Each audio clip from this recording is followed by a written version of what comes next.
Olá, amados, que a graça e a paz do Senhor seja com todos.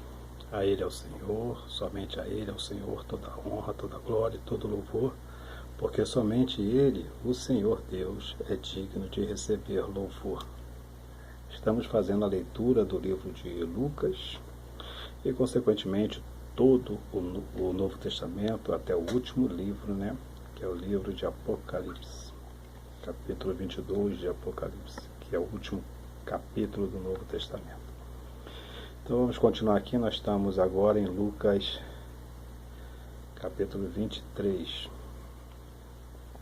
Isso, Lucas capítulo 23. Deixa eu dar uma ajeitadinha aqui, básica. Vamos lá então. Então toda a assembleia levantou-se e o levou a Pilatos, e começaram a acusá-lo, dizendo: encontramos este homem subvertendo a nossa nação. Ele proíbe o pagamento de impostos a César e se declara ele o próprio Cristo, um rei. Pilatos perguntou a Jesus: você é o rei dos judeus? Tu o dizes? Respondeu Jesus a Pilatos. Então Pilatos disse ao chefe dos sacerdotes e à multidão: não encontro motivo para acusar este homem. Mas eles insistiam: ele está subvertendo o povo em toda a Judéia com os seus ensinamentos, começou na Galiléia e chegou até aqui. Ouvindo isso, Pilatos perguntou se Jesus era galileu. Quando ficou sabendo que ele era da jurisdição de Herodes, enviou a Herodes, que também estava em Jerusalém naqueles dias. Quando Herodes viu Jesus, ficou muito alegre, porque havia muito tempo queria vê-lo, porque ouvia falar dele, esperava vê-lo realizar algum milagre. Interrogou-o com muitas perguntas, mas Jesus não lhe deu resposta. O chefe dos sacerdotes e os mestres da lei estavam ali, acusando-o com veemência. Então Herodes e seus soldados ridicularizaram-no e zombaram dele. Vestindo-o com um manto esplêndido, mandaram-no de volta a Pilatos. Herodes e Pilatos, por até ali eram inimigos, naquele dia tornaram-se amigos. Pilatos reuniu o chefe dos sacerdotes, as autoridades e o povo, dizendo-lhes: vocês me trouxeram esse homem como alguém que estava iniciando o povo uma rebelião.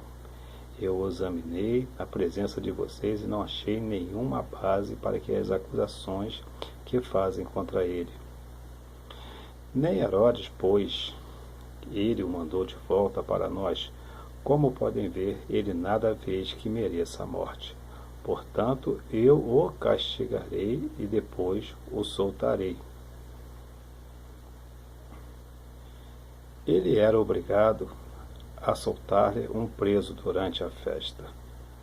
A uma só voz eles gritavam: acaba com ele, solta-nos Barrabás.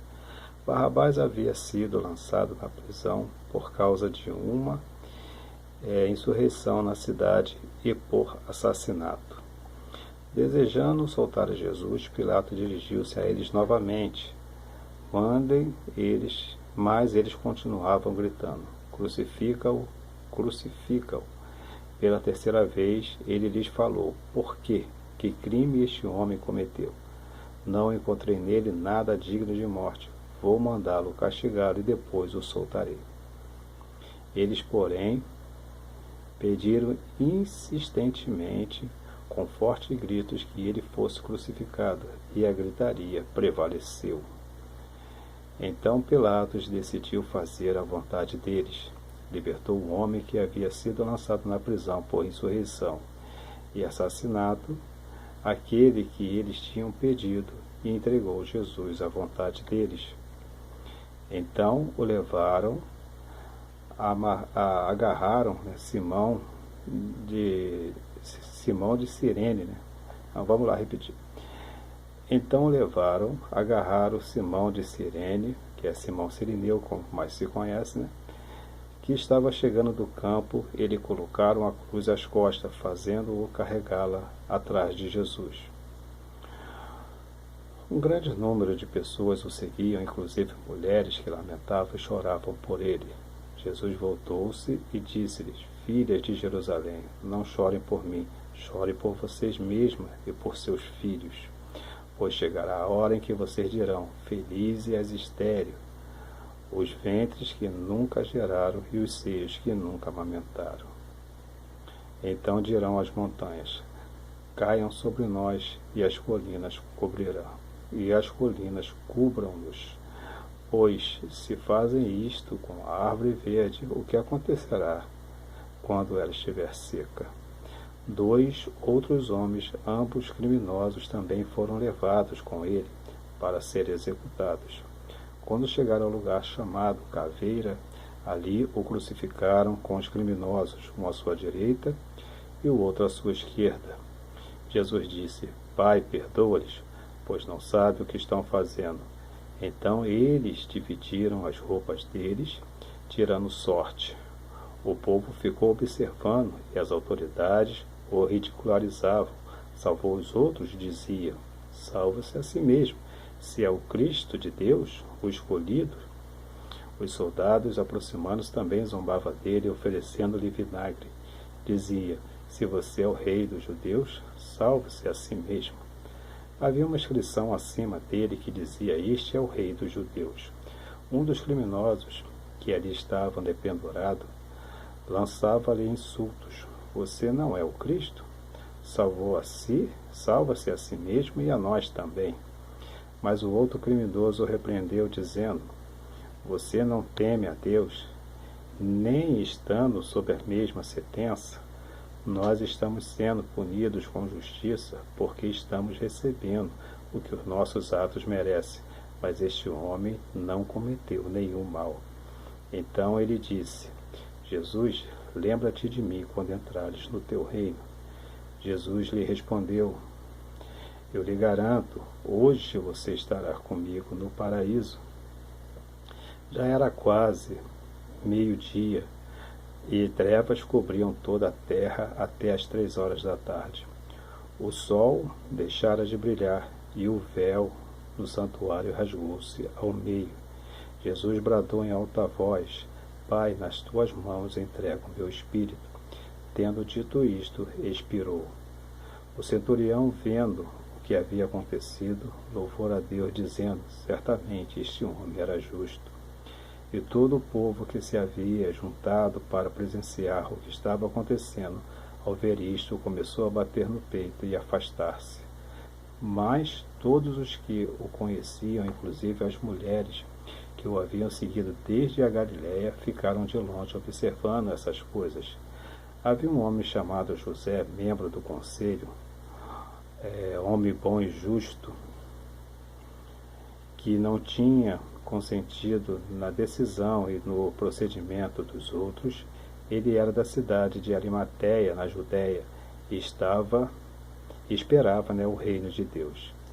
Dirigiu-se a Pilatos, pediu o corpo de Jesus.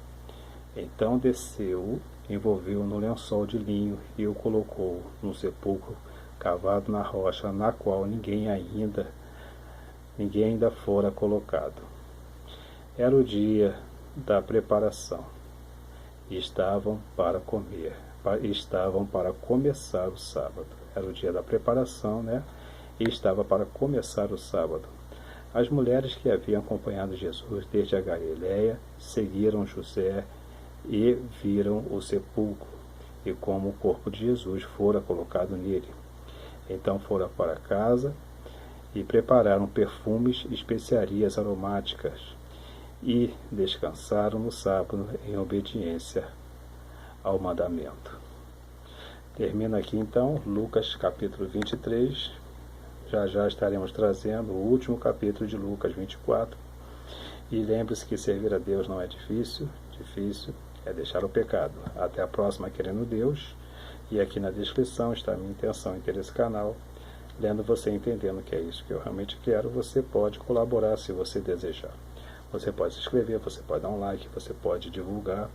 E assim você estará juntamente comigo, fazendo a vontade de Deus, que é levar a palavra de Deus a pessoas que não têm condição de ler, por não saber ler, ou por não enxergar, por ter algum problema, e elas podem estar ouvindo a palavra de Deus. Se você achar que deve ajudar, então faça, e assim você estará juntamente comigo, fazendo o que Deus nos ensinou. Um forte abraço e até a próxima, querendo Deus.